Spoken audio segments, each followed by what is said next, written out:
欢迎来到巴巴娱乐呀频道，请订阅频道，所以大家不要错过当天最热门的新闻。我们今天的时事通讯包括以下内容：程毅与果果的书信暗号，一场跨越屏幕的见字如晤。在这个即时通讯充斥生活的时代，一位演员与粉丝之间却用纸笔构建起一片隐秘的情感绿洲。程毅在拍摄间隙写下的那句见字如晤，早已成为他与果果们心照不宣的暗语。去年冬天，一封因腰伤隐退期间寄出的信件，曾让全网焦灼寻找他的粉丝瞬间破防。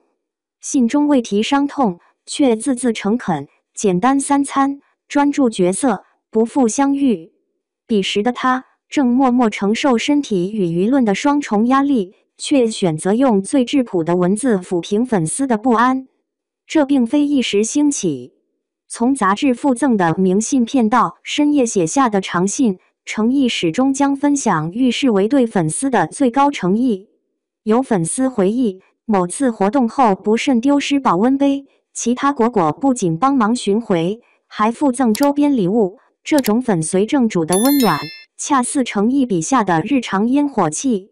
争议也随之而来，在明星热衷直播、热搜的年代，为何偏要选择如此笨拙的方式？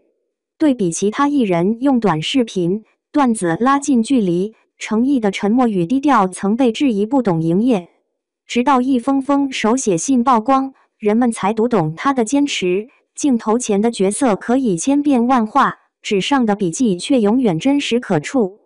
今年情人节的一场双向奔赴，更将这种情感张力推向高潮。粉丝在寒夜中燃放烟花，程毅停车驻足凝望，全程未发一言。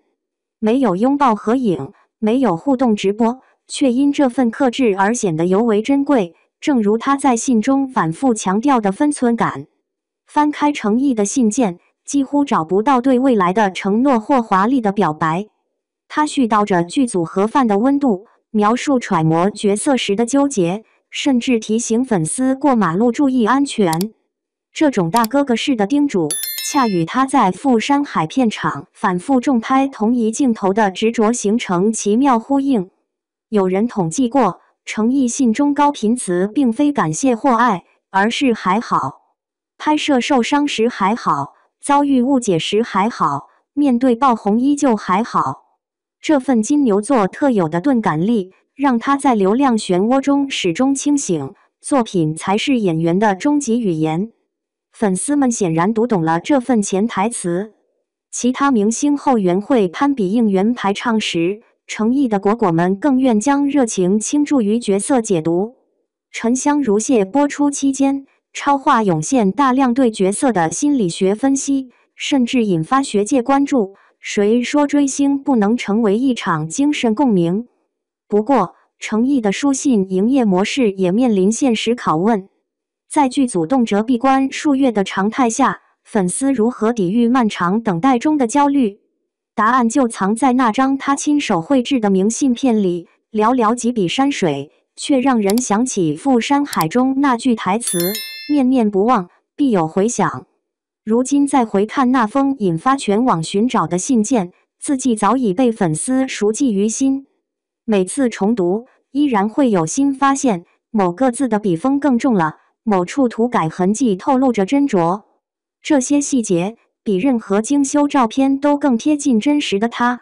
业内讨论如何维系粉丝粘性时，程毅给出了另一种解题思路：不靠热搜维持曝光，不立人设制造话题，仅仅依靠最原始的文字传递情感。这种反效率的方式，反而在快餐式追星文化中劈开一道裂缝，让光得以照进。所以，究竟是谁更需要这些信件？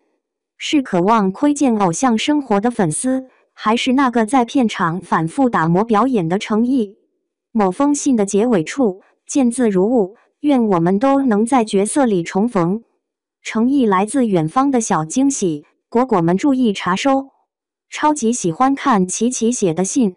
平平无奇的下午，突然就收到了远方传来的小礼物。不剧播的日子里，就连明信片也显得格外的珍贵。忙了整整一天才看到琪琪给果果们定期发送的小惊喜。看起来在休息的哥哥也并没有如我想象的那样子，整天趴床上呼呼大睡呀。果然自律的人只会更加严格要求自己呢。只是不知道小哥哥看的是果果们的信，还是对于未来剧本的规划有点好奇了呢？又或许是赴山海主题曲的 OST， 这个是小花盲猜的。据不可靠消息称，他有可能会在开播典礼上唱歌。